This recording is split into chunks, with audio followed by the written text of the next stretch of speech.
Hi, everybody. So this is our first time doing uncommon instruments. It's like International Uncommon Instrument Awareness Day. Um, and Guess who? I passed the buck on to Marion because Marion, she'll explain a little bit of why she knows all these unusual instruments. So what we're going to start with is we have prizes for people if you can guess correctly. I'm going to show 3 pictures. Don't And the call it out. so if everybody knows how to use the chat box, I take it. If you go and you see chat, you're going to chat to Suzanne. Oh, it says Suzanne Lietto on it. So you would go to, and who are you going to send the chat to? You're going to send it to Suzanne Lietto. You can scroll down and find my name, Suzanne Don't send it to Lietto. everyone. You'll give it away. And you're going to tell me your 3 guesses, okay? So I'm going to show 3 pictures, and the first picture is the instrument Carl picked. So of course it's weird, and it's Not very that weird. obscure. It's obscure. It's not that weird. So I'm going to show that picture first, and you'll guess what Carl's is, and then he's going to talk about it for a few minutes. And then I'm going to show Micah's, and Micah being young, hers is very new instrument. And then Marion has one that's in between Carl's and Micah's. Okay. So, Suzanne? yep. Do you think we could go in me, then Marion, then Micah, so it's in kind of chronological order of the instruments? No, we'll do it this way. Okay. So, yeah, because I think, it's fine. So anyway, this is the first picture. I'm going to share my screen. I give a hint because when Marion came on, she thought it was something, and I think everyone's going to guess that if we don't. So I'll give a hint. No, don't give any hints, Carl. Okay. So this is the first picture. Can everybody see it? No. Do I need to zoom in more?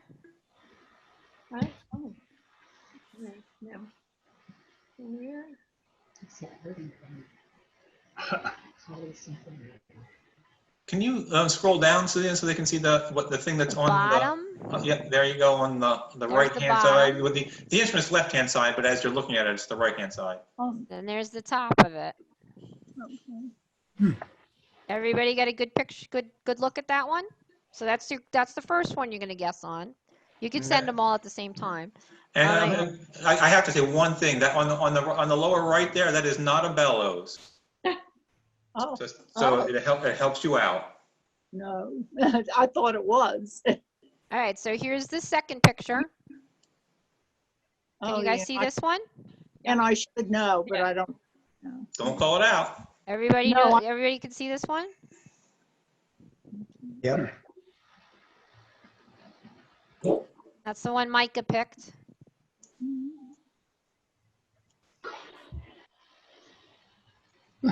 We didn't think in time. We could have purchased these, and Micah could have played them for us. Everybody got a good look at that one? Yeah. All right, and then here's the third one. This is the one that Marion's going to talk about. Oh. No, it looks like a snake.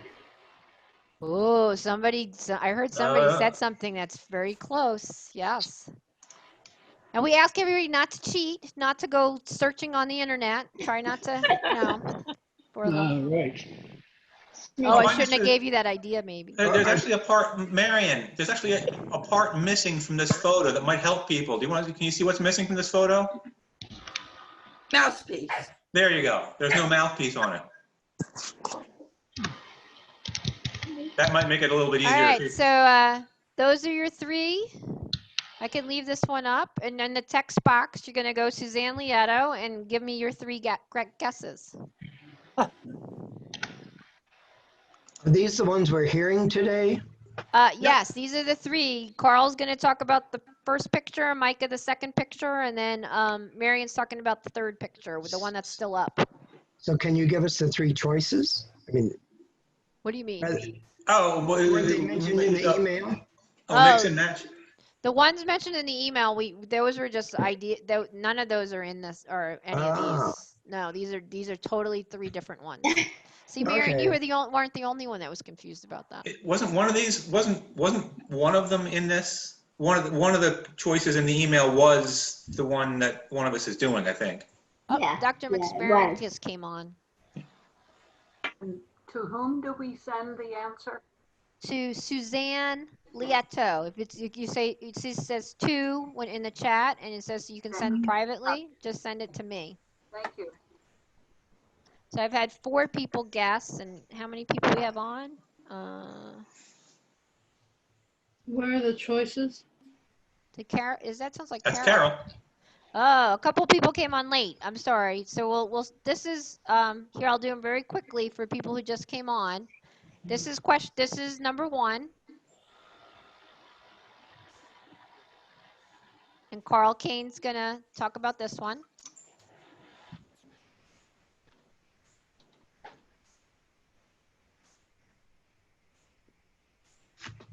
Oh, we got a couple late comers, Carl. Yep. Yeah, I'm letting them in. For those of you that just came on, we're showing 3 pictures. We already showed them. We're going to show these 3 pictures again, and then you guys are going to guess on these. So this is the first picture, instrument. And Carl Kane's going to talk a few minutes about this one. The theremin. And then this is the second picture. These are going to get talked about, this instrument. I don't know what that is. So, I think, I don't know. Are we supposed to come up with the names, or is it multiple choice? nope, it's just you're going to come up with the names, and then you're going to chat. You're going to go to the chat box and go privately to Suzanne Lieto and tell me what your 3 guesses are. And then, so Mike is going to talk about this one, and then this is the third one, and Marion's going to talk about this one. So I'll give you guys like 2 more minutes to see who wants to guess. Let's see how many people guessed so far. Okay, the first one is called a theremin. And it's make you stand in front of it. Chat box. Oh, you guys got those 1, 2, and 3. All right, and then let's see. I played it. Let's see. We got. Carl, I played one. You played one that I showed? But I didn't guess it. Oh, Jane, I like your guess for the third one. And we had a party at his house. Oh, okay. So far, only one person guessed any of them right, and that was Ray. So. Ray got all of them? I Or? know what the third one is, but I don't Well, know you didn't guess yet, Carol. I didn't see your guesses. You're gonna type them in. can't figure Type out how to them do it. do you know how to get to your chat box? If you go to the more button, MOR. Press chat. If you go MMR and then you go chat, and then you can chat just privately to me. No, I haven't figured that out. So on the bottom it says who you want to send your chat to. It says right now it says to everyone probably. If you I scroll see, and then you're scroll supposed to down do- to Suzanne Stewart, see. Suzanne Lieto. So So, Ray, are you looking these up online? Oh, Because Ray got 2 of the 3 right. I was just So, trying to send you a guess on the second one and it won't let me chat again. sorry. I guess I used up my, I used to know what that other one is, but Ray's the only one who got number 1 right. Woo! All right, give you guys Okay, like wait a 30. minute. Oh, as How soon do as I I get send it? Carol's, How do I you send just it? hit send. You can hit enter or send. Oh, All right, Carol got one of them right. Carol, somebody got number 2 right. Penelope got number 2 I right. used to know what Penelope, that you're the only one who is. got number 2 right, I think. I used to know what that was called, but I don't know what it is. All right, everybody's in. Everybody who wants to vote's in. All right, Ray, I'm gonna stop sharing my screen, and Carl's gonna start his presentation. But can Ray tell everybody what it is, Carl, or you want to tell them? No, Ray, what is this? What is this? Oh. Wait, Ray, let me share the screen here. I just stopped sharing my screen. I will share my screen. And there. And Ray, what is that creature? the water organ. It's a water organ. Do you know the original name of it, Ray? I don't remember it. It is a water organ. It's originally the original name would be a hydrolos, and I'm sure that's a Greek word. I'm sure you can figure out part of where that comes from the In Greece. prefix hydro, which means Water. Water. Hydro is water. And the second part of that word is allos. Does anyone know what an allos is? Well, is that like, does aloe vera come from the same stem? No, But that's not as far as I know, no. It might, but not as far as I know. It means pipe. It's the Greek word for pipe. And allos, actually, if you go back and look at Greek instruments, it is kind of like a very distant ancestor of an oboe. It's basically a pipe with a double reed in it.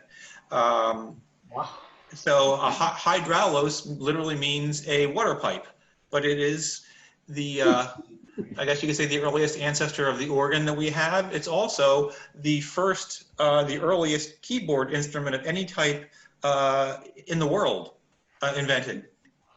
And we even know the name of its inventor. It was invented by a Greek inventor named Ctesibius, who flourished in the 3rd century BC. Has anyone, actually, I would be less surprised if you know Ctesibius than I am that Ray knew the water organ or the hydraulos.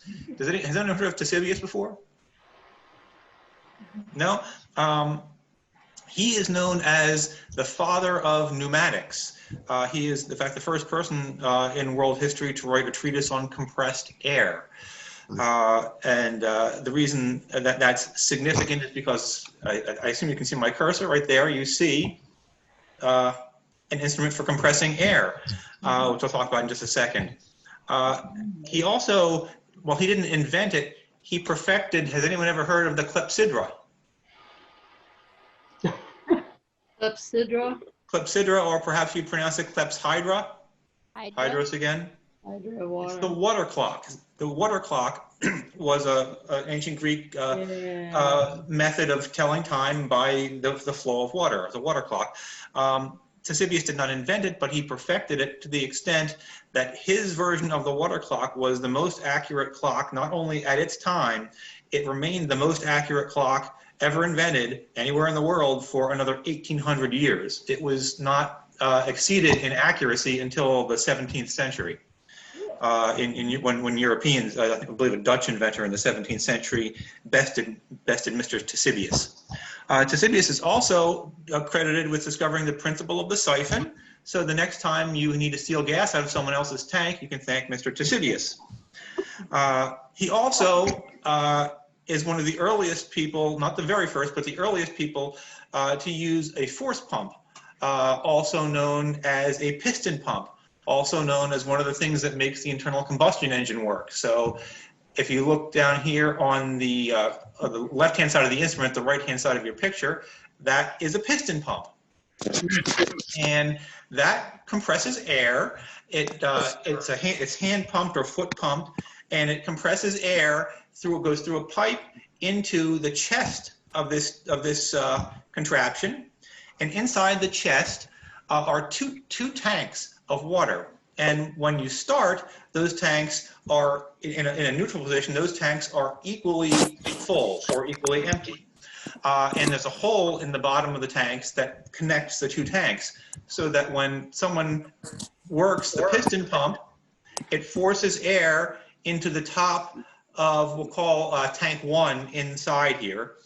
And as tank 1, the air is forced into the top of tank 1, that pushes the water down, which forces it at the bottom through the hole into tank 2, which forces the water into the level in tank 2 to rise, forcing the air at the top of tank 2 up into this contraption here, which is the wind chest, which you'll be familiar with from a modern organ or a more modern pipe organ or a bellows organ. And then when the performer, the player, depresses keys on the instrument, which are on the other side of the keyboard here, which you really can't see from this picture, that opens a valve which lets air into one or more of the pipes, and you have the sound. The oldest hydraulos we have ever found is, and I'll change my screen share here to see if I can do this way. Can you see this? Or did it not change? Didn't change. It didn't change, so I have to stop my share and start the new share. Okay. There you go. That is what is left of a hydraulos that was found at the town of Dion which is a small town in northeast Greece, actually not too far from Mount Olympus. Archaeologists and music scholars think this is from about the 1st century BC, so that's already 150 to 250 years after Ctesibius invented the instrument. Certainly this would have been an instrument of the very rich because it includes a whole lot of fancy technical parts that have to work very smoothly. And everything has to be hand engineered, but there has to be high enough tolerances to be airtight and watertight and so forth. You're probably wondering by now what a hydraulos sounds like. So I will call up a new screen share here and we'll play a little bit of, where is my YouTube video? That's going to be there, and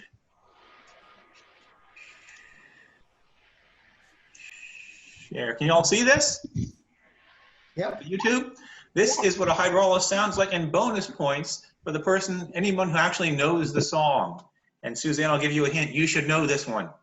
By the way, he's playing it very slowly. It's a very poor performance, but what can you do? There aren't very many hydraulis recordings online. The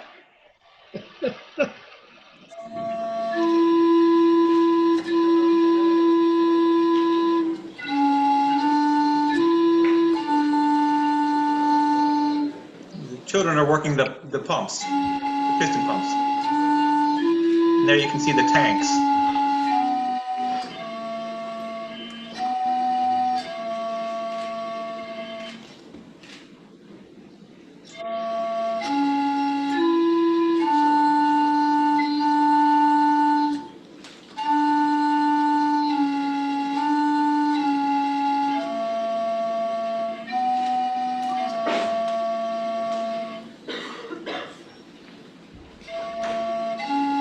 Does anyone know the song?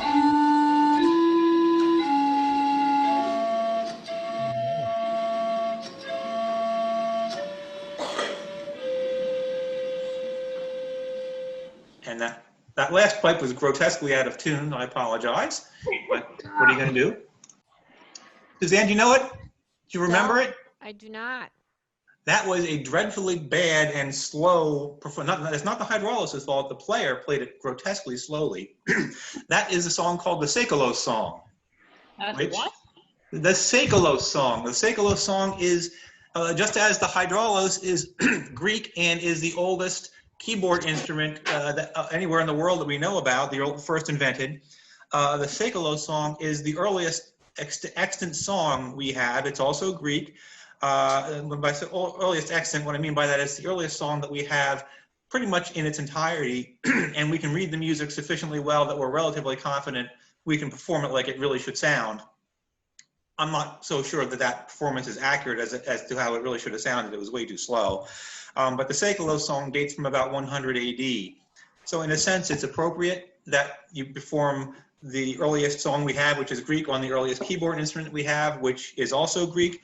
But when you think that Ctesibius invented the water organ or the hydraulos around 250 BC, and the Seikilos song is most likely composed at 100 AD, that would be about as accurate as playing a Taylor Swift or Justin Timberlake song on a consort of mid-17th century viols. So there's quite a difference in time between the two, but they're both ancient Greek, and they're both the first of their kind. And that's all I got. That's all you got. All right. If I could ask Penelope to unmute herself, because she is the only one who knew what these were. Are you still on, Penelope? Yes, I am. So, Penelope, what are these? Boom whackers. Boom whackers.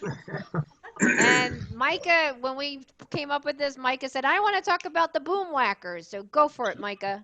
All right, so I don't have much to say about the boom whackers because the first prototype was produced in 1995 and they became available for sale in 1997, which is only the year before I was born. So,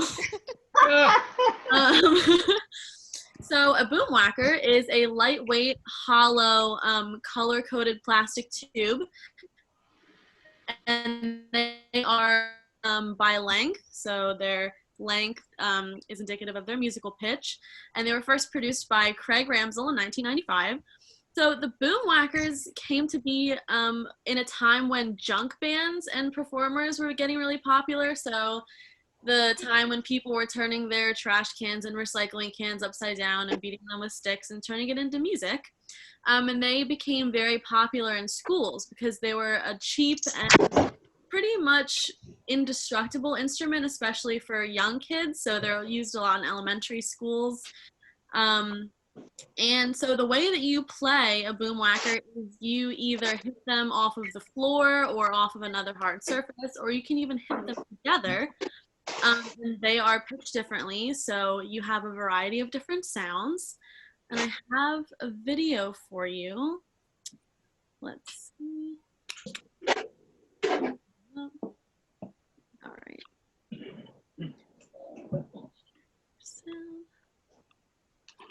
All right. So I have this. Wireless for 15 bucks a month.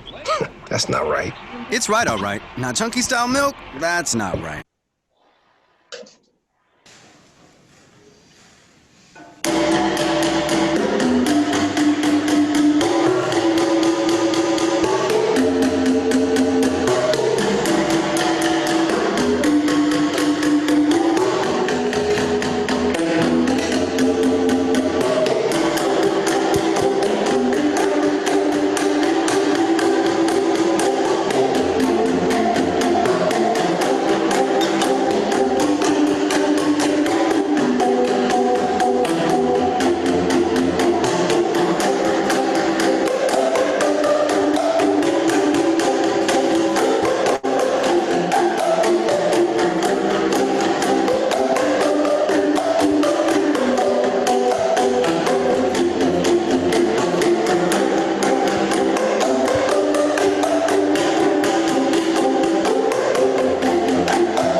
So you get the idea. I think they're very fun, and I used to work in a music store, and we would sell tons of them to teachers, and they loved them, and the kids loved them, so I grew very fond of them as well. I have limited experience with them, but they were used in the early childhood music school in my church, where I worked in Williamsburg. Very popular.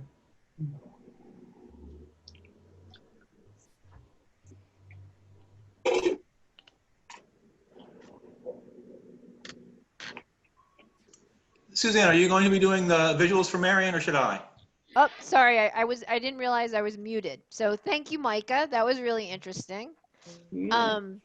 And then Jane, I don't want to call you out, but I really loved what your guess on this. Would you like to share what your guess was? Sure. Snakeophone.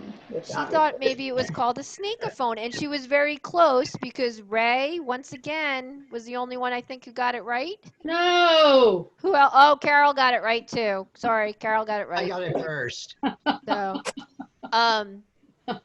did I miss somebody else? I know Carol got it and Ray got it. Anyone else get it right? Knows what it is? No, Ray. Ray or Carol? You want to say what it is? It's a serpent. It's a serpent. Of course. So Micah, Marion is really lucky because she's involved with the Moravian Church in Lidditz, and they have their own museum of all these incredible instruments. And I believe that this one is one of the ones that's up there, Marion. Yes, that's our serpent. Oh, yeah. So would you like to share with us a little bit more about the serpent? Sure. So the challenge is when you want bass notes out of a wind instrument, how do you get the shape so that your fingers can reach the keyholes? Because the lower you want the sounds, the longer you want the tube that makes the sound. So the serpent is one of the possible solutions. Here we have Craig Crydell. He comes up, he plays in our Collegium Musicum when we have concerts. He's demonstrating here the one in our museum, which dates from about 1810. But he has his own, which is a modern reproduction that he plays in the concerts. So basically what you end up with is an instrument that pretty much resembles the Loch Ness Monster. It's a wooden frame. It's covered with leather, which is why there aren't too many much older ones, because they deteriorate fairly rapidly if they're not cared for. We've been told ours is one of the oldest in America that's still in playing condition.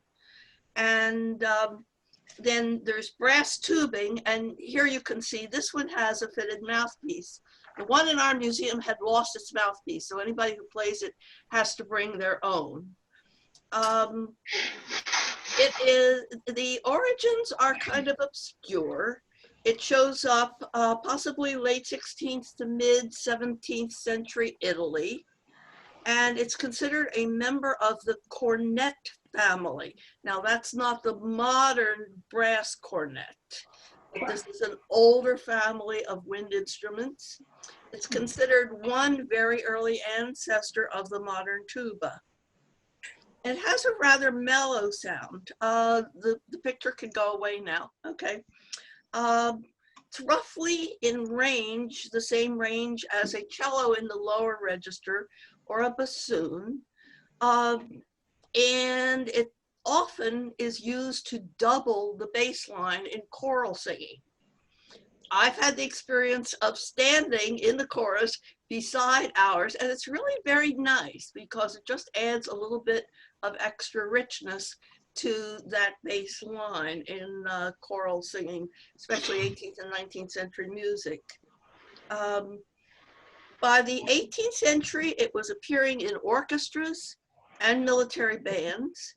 And here's a little bit of a clip of Sonata No. 1 by Michel Corret, mid-18th century French organist and composer.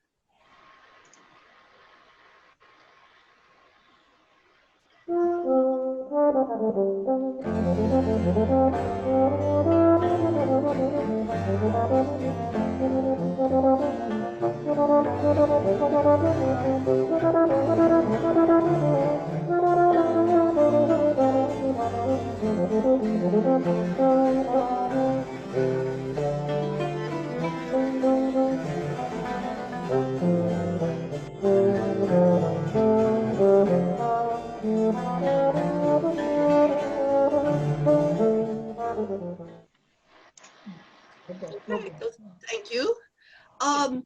Mozart, Bellini, Richard Wagner all used the serpent in their orchestras, especially for their operas. And it also can have a very sort of ominous sound. So here is a clip of the beginning of the Dies Irae from the Symphonie Fantastique by Berlioz.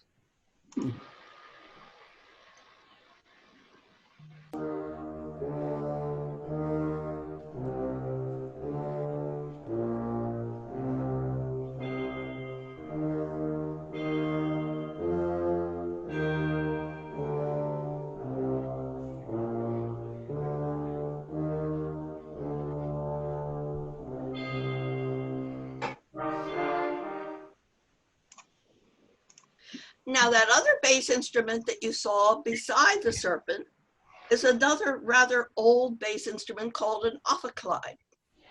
And we have both of those in our museum, not obviously the ones on the clip. But Suzanne and Carl invited me to say just a little bit about the instruments in the museum at Lidditz Moravian. We have quite an instrument collection. Some of the more unusual and important ones are the 1764 John Antes viola, which is one of the two oldest extant American-built violas. And Antes was born over near Bethlehem. So ours is the only one actually born by an American-born instrument builder. The other one that's in the Metropolitan Museum of Art was built by a gentleman who came over from England. We have a keyed bugle. We have the early quartet of trombones, which dates from about the 1760s. We have two scheitholz, which are a very early form of zither. And not in the museum, but over in our education building, we have not one, but two working David Tannenberg organs. Tannenberg was the earliest American organ builder, and there are 9 or 10 extant of his instruments. We're fortunate to have 2 of them. Now, unfortunately, we're not open right now, but we love to show off our instruments. So I've asked Suzanne to put in chat contact information for the Moravian Church. Okay, I don't see it up yet, but it's coming. You can call the church office. We do have a lot of information online, and one of us who is on the archive will be delighted to talk with you. Put your name on the list. As soon as we're allowed to do in-person tours, we'll let you know. There's some talk of possibly doing very small groups sometime in the fall. And that's our serpent. It's a fun instrument. Yay! Thank you so much, Marion. And I got a personal tour of the museum with Marion a few years ago, and it's fascinating stuff they have up there. It's just incredible how well preserved the instruments are. And you do once in a while let people use them, don't you? Or you take them out for people to look at them more closely? Yeah, there are some that are in playing condition. There are many that were preserved just to display condition. Again, when we can have concerts again, the Collegium Musicum concerts always feature one of the instruments from the museum. This last time, well, last fall, Nola Reed Knaus, who's the director of the Moravian Music Foundation, also a very fine flutist, played one of our early wooden flutes, brought her own modern flute along, and then talked about the difference in tone, the difference in response. And that was a really interesting little short lecture. We've had the viola played. We've had the serpent played. I don't know what's next up because, like I said, everything right now is on hold. Hi. I've played the viola. I can't play anymore because of the arthritis, but I've played the viola many times.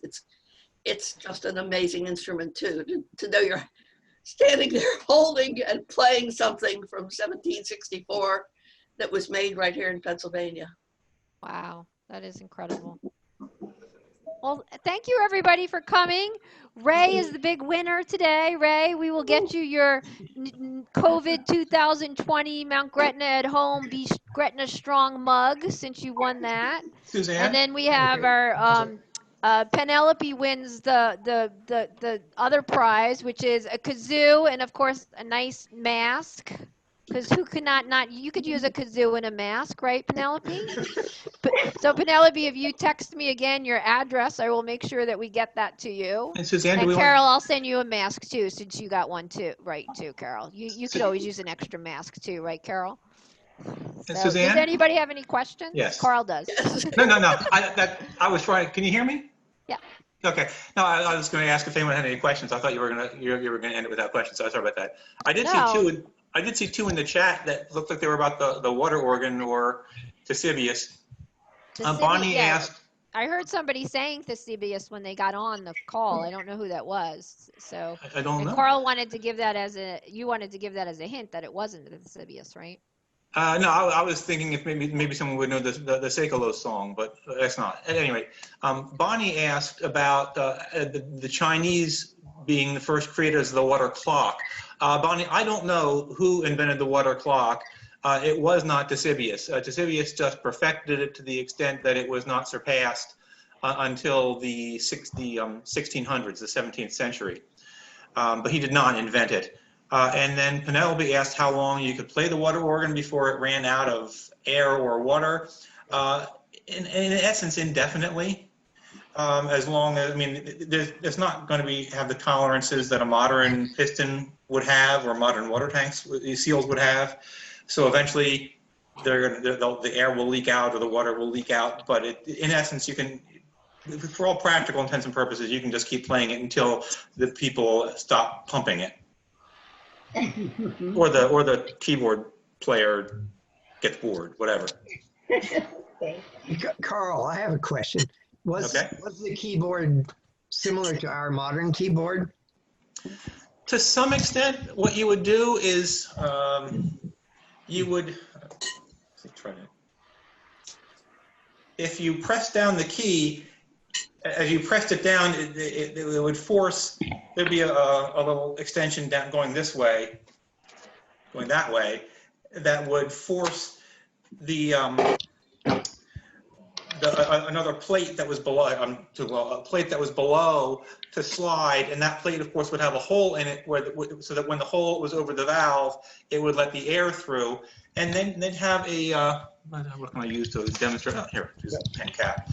At the end, they would have a quill, like a bird quill, that would be pushed out, and then when your finger was released off of the key, the bird quill would snap back into place and push the slider back, so would close the valve again. Right. So you can see this is, and that would of course be for every single key, every single pipe. So you can see how labor intensive this would be, how many parts would be included in this thing, and not just how many parts, but how many parts that had to be finely made, finely honed, with very narrow failure tolerances. So this was an instrument that would only be owned by the very wealthy. And it's also, these are parts that aren't going to last a long time. So if you bought yourself a hydraulis or a water organ, A, it would be expensive to buy, and B, it would be almost as expensive probably perhaps to maintain. So it was not a common instrument. It was popular, but it was not terribly common. It was either you'd be wealthy, or maybe a municipality would own it to be able to use for festive occasions or for athletic competitions or whatnot. Much later, yes. The concept would be the same, really, as the tracker action organ. In essence, yeah. Yeah. I obviously developed massively, but it sounds like this is the very first attempt to do that kind of mechanism. Very well. It's very similar. I mean, it seems, when you think about it, it starts to seem needlessly complex to involve the water at all, but they did. That's the way they did that. But the key mechanism itself sounds very much like a tracker action. Yeah, well, in essence, it is. And I mean, as late as the 18th and probably even in the 19th centuries, quills were still being used, perhaps not to return the action, but as pluckers in things like harpsichords. And I'm blabbing here on two curiosities. Water organs did not go extinct. They were used after the Muslim conquest. Muslim designers in Asia, I guess you call them engineers in Asia Minor, developed a water organ that was so powerful, supposedly it could be heard from 60 miles away. Before the Muslim conquests of Byzantium, water organs were used in the Byzantine Empire in Constantinople until around 900 AD, when they were banned. And Marion or someone might know better than I, that I'm suspecting that was part of the iconoclastic reactionism. The iconoclastic reactionism, was that in the 9th century? Is that when that happened? I'd have to go study that. I don't know off the top of my head. Yeah, you're getting deep in the general weeds, Carl. iconoclastic would be post-Reformation, when some of the Protestant groups just destroyed everything. But there was an earlier one that I can't say. Byzantine iconoclasm was sometime in the 600s, 700s, or 900s, and it reared up a couple different times. So I'm just assuming that during one of those, they banned the water organ because it was, as far as they're concerned, they were concerned it wasn't religious enough or distracting. And Suzanne is trying to stop me from being too far. Gail has a question. Gail, if you want to unmute yourself, do you have a question, Gail? And it can be from Micah or Marion too. My question is about the serpent, so I don't want to cut in on the organ question. No, go right ahead. Go ahead. Okay, on the serpent, I play the flute, and I was interested. My guess was that this was some kind of bass oboe, so I had in my head that the fingering would be down here in front. And I was trying to clarify from the video, it looked like the fingering was over here. So I just wanted that clarified. How is it held and where are the fingers playing? Yeah, the finger holes are in the first and second loop, and most, I mean, I've only ever met 2 or 3 serpent players, but they do tend to hold it off to the side. And so it would be more like a transverse flute. It's not a reed instrument. That is more like a brass mouthpiece. It's a cupped mouthpiece. So the air is flowing through that curved brass tubing and into all the curves of the serpent. And it seems to be however the player is most comfortable. So are fingers on both hands playing on holes or only in the right hand? Both. Thanks. I had another clip that I wanted to use these two. I could send you the YouTube for the other clip that shows somebody at Williamsburg, a busker, playing it, and I think that's clearer as to how it's being played.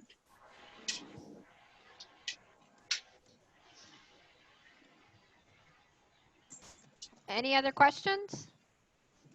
I can nerd out one way. Actually, Marion, if you hang on, let me pull up that picture that you're talking about. Oh, let me pause it right there. The video? Oh, okay. Yeah. It was the one in my first email before I switched out to the quartet. Let me pull it up here for you. I don't need that share. And there you can see the fellow at Williamsburg.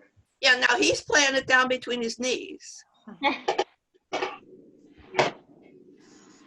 And to nerd out even further, you had said that the original guess was a bass oboe. There is a bass oboe. Do you know what it's called?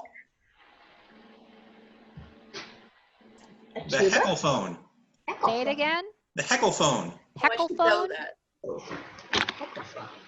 Not used very often. I only Carl, know. can you make that play for a little bit so they can see? Absolutely. This is actually.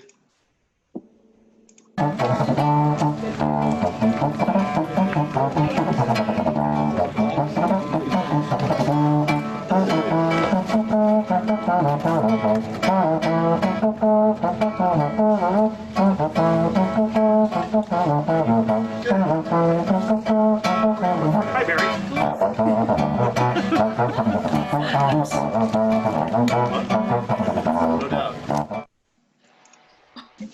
There we go. Interesting. I've had that flute or something. I had actually a question for Micah. When the boom whackers, they were whacking against their thighs. Is that normal, or do they do it any part of their body? It's like You can hit it off of literally anything. You can hit it off the floor, chairs, other people. Oh, you can whack other people with them. Yeah. But Micah, I was wondering the same thing though. Wouldn't they have to use a harder surface than the thigh, or like would the muscle be hard enough that'll make it work? Yeah, that's hard enough. Oh, okay. So that they're not really a hard plastic then. Soft. Yeah, they're pretty soft. Okay.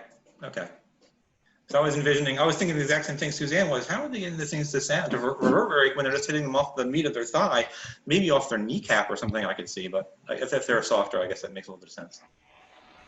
So, I hope you guys all had fun. I thought this was kind of fun and interesting. This was fun. Yeah. And we found out today that on August 24th, it is International Strange Music Day. So we will do another one of these on August 24th.